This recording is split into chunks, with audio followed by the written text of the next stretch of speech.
pessoal, então vamos começar a nossa live sobre relacionamentos. É um tema delicado para ser abordado numa segunda-feira às 19 horas e 30 minutos. Vamos aguardar alguns momentinhos aí para que as pessoas recebam a notificação de que a live está começando. Tentei aqui no primeiro momento conectar junto com o Facebook, mas não foi possível por problemas de conexão. Então hoje nós ficaremos na live aqui realmente apenas no Instagram, certo? Essa live sobre relacionamentos ela não vai ser muito longa, vai ser mais curtinha, vai trazer alguns assuntos relacionados à ideia de amor romântico e quando a ideia de amor romântico surgiu. Vamos passar um pouquinho sobre essa questão do amor líquido que a gente vive hoje na sociedade. E para finalizar, vou responder as perguntas que eu recebi ao longo dessas 3 semanas aí. Já aproveito e aviso que nas próximas semanas vamos estar fazendo uma live sobre o Setembro Amarelo e a questão do suicídio. Nós então vamos começar. Nós atualmente vivemos um momento de decadência nas relações. Nós vivemos um momento onde, através dos aplicativos de relacionamento, nós acabamos procurando pessoas que são o nosso reflexo. E mesmo de maneira inconsciente, nós acabamos tendo um efeito narciso. Nós acabamos buscando no outro aquilo que agrada em nós. E nós sabemos que, na verdade, as relações afetivas elas são genéricas, são com pessoas que a gente não espera se relacionar, são com pessoas que muitas vezes não têm nada a ver conosco, são pessoas que são nosso oposto, inclusive. Então essas relações genéricas surgem nos ambientes menos esperados. Vão ser relações que vão surgir até possivelmente através das redes sociais, entretanto, de uma maneira geral, são relações que a gente não espera que aconteça, diferente dessas relações que a gente busca através de aplicativos como Tinder, Happn. De maneira alguma eu estou criticando esses aplicativos. Eu acho que eles servem como uma boa ferramenta para as pessoas que são inseguras em começar relações, evitam bastante as barreiras do início da relação quando nós temos uma timidez muito grande. O que a gente tem que abordar com maior cuidado é que a ideia de amor romântico ela surgiu no século XIX, ela não é uma ideia que percorreu ao longo da história, certo? Até o século XIX, quando nós tínhamos o realismo, a ideia de relações, na verdade, era pautada em ampliar patrimônios, em perpetuar patrimônios em determinadas famílias. Foi a partir do século XIX, no romantismo, quando a gente passou a ter, então, relações baseadas no amor romântico. A gente tem uma obra na literatura que mostra bem essa divisão de água, que é a obra eu anotei aqui o nome do autor para não falar errado, Johann Goethe, que é O Sofrimento do Jovem Werther. O Goethe, nessa obra, ele abordou o seguinte, era um romance de amor romântico, o primeiro da história da humanidade, onde o jovem Werther, que era um pintor, se apaixonava perdidamente por uma mulher nobre, e esse amor romântico, ele percorria o livro de uma maneira tão forte, que virou uma febre no século XIX, a obra, mas que no final tinha um desfecho trágico. O jovem Werther não suportava o tamanho do amor romântico e acabava se suicidando. A gente começa a perceber, através já dessa obra do século XIX, que todo amor romântico ele é prejudicial, e ele tende a virar um relacionamento abusivo. O amor romântico ele implica em tanto sentimento de posse pelo outro que ele acaba se tornando uma doença, ele acaba se tornando um problema e acaba tendo desfechos não muito legais. Vale a gente ressaltar que essa obra do jovem Werther acabou gerando a síndrome de Werther, que é a questão do suicídio, que eu vou abordar mais na live de Setembro Amarelo, que a gente não pode noticiar notícias de suicídio, pois tende a fazer com que outras pessoas que estão pensando em se suicidar cometam o suicídio. Nenhuma das duas coisas está correta. Nem a ideia do amor romântico idealizado. O amor idealizado é algo que são castelos construídos em nossa mente que muitas vezes acabam nos desiludindo, gerando decepções, nem o amor líquido. A gente tem que entender que hoje em dia é muito fácil se conectar com as pessoas. A gente tem um computador no bolso que permite que a gente, de uma maneira muito simples, se conecte. Mas, da mesma maneira, é fácil se desconectar. A gente tem que saber valorizar as relações e medir bem entre elas o que nós buscamos nelas, o que nós queremos construir a partir delas, e não necessariamente consumir as relações. Uma coisa que me chama a atenção em aplicativos como o Tinder, o Happn, é que logo após tu dar match com uma pessoa, aparece um botão continuar observando. Não vou saber ao certo agora, porque faz um bom tempo que eu não uso esse tipo de aplicativo. Entretanto, é como se tu pudesse voltar para a loja e continuar comprando. O botão tem a mesma funcionalidade de em lojas de e-commerce como Submarino, Americanas, Mercado Livre, tu botar um item no carrinho e continuar comprando. Porém, tu faz isso com pessoas. E isso é algo que me chama a atenção. Então, nós estamos vivendo um momento no qual a gente está consumindo as pessoas, está consumindo as relações, e isso acaba implicando em a gente ter relações vazias e líquidas, como apontam os sociólogos atualmente. Agora eu vou responder um pouco das questões que me foram propostas ao longo dessas semanas, e eu vou começar com a melhor pergunta que eu recebi, na minha opinião, que é: qual é a melhor hora de terminar um relacionamento? Assim, sem o porquê de terminar, qual é o melhor momento de terminar? Eu acredito que ninguém começa um relacionamento pensando em terminar um relacionamento. Eu acredito que quando as pessoas iniciam uma relação, as pessoas projetam ou idealizam que essa relação irá perpetuar ao longo do tempo.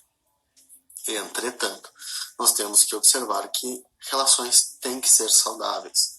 Relações que são muito românticas, que são muito baseadas na paixão, devem ser medidas se elas não estão se tornando um problema, se elas não estão fazendo com que a pessoa não se desenvolva enquanto ser humano.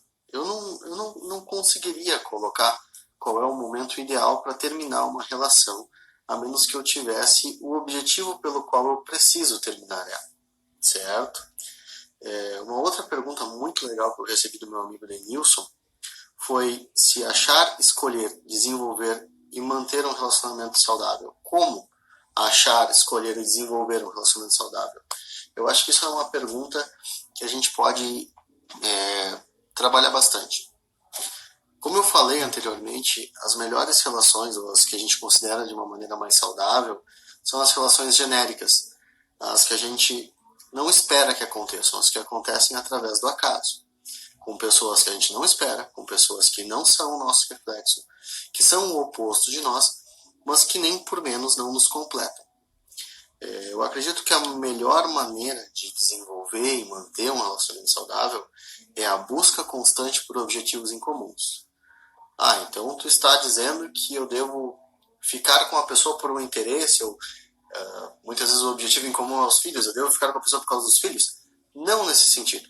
Eu acho que nós devemos sim ter objetivos em comum para consolidar e construir a relação do casal, para que esse casal possa, através dessa relação, manter essa relação viva, com conquistas, para ter um histórico. Relações onde cada um tem a sua vida individual, onde são separados, onde cada um tem seus objetivos, tendem a se fraca, não ter um laço tão forte. A gente pensa, a gente imagina que as relações que têm um objetivo em comum têm um laço mais forte. E eu acho que quando a gente procura, escolhe e desenvolve uma relação, o importante são esses objetivos em comuns. Uma outra pergunta também bem pertinente foi: como saber que eu estou num relacionamento abusivo? Eu poderia fazer uma live só disso, só sobre relacionamento abusivo, e mesmo assim ainda teria muito assunto a ser abordado. Relacionamentos abusivos, geralmente quem está vivendo eles não percebe.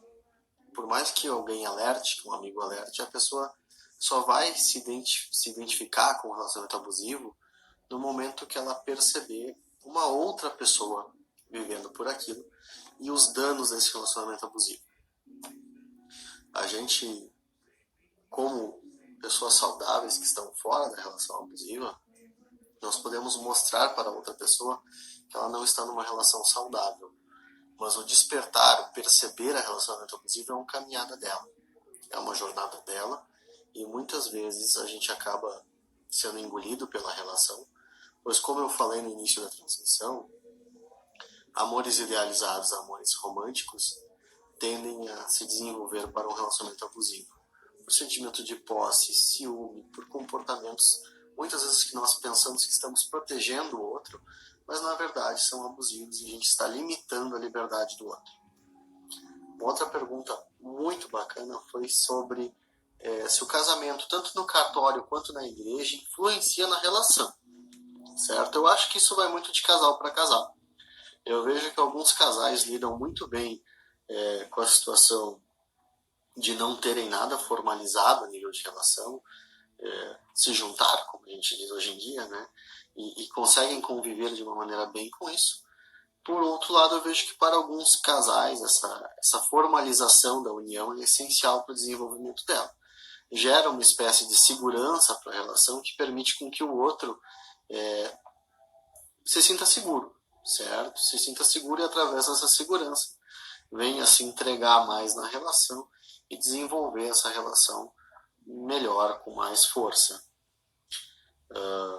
Uma outra pergunta, e essa é a última pergunta que eu recebi, caso alguém queira fazer alguma pergunta, pode fazer, estou acompanhando aqui todos que estão assistindo a transmissão, eu vou responder ela logo em seguida, mas uma pergunta que me chamou muito a atenção foi sobre abuso.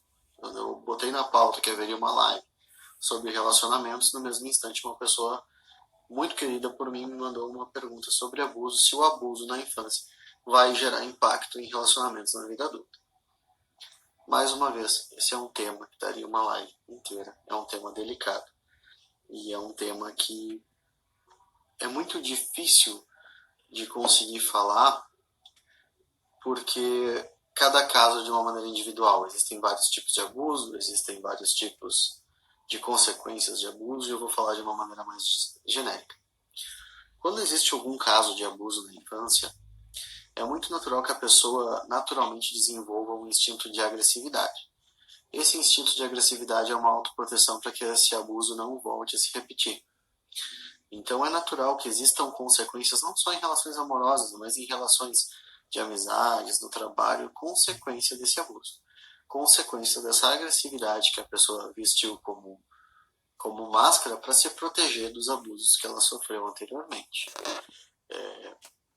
Como eu falei, é muito delicado falar do abuso de uma maneira mais profunda, porque às vezes a pessoa acaba por uma razão ou outra, ou pelo tipo de abuso que sofreu, sendo que existem abusos verbais, psicológicos, abusos físicos, realmente que acabam sendo bastante invasivos, então as consequências vão variar.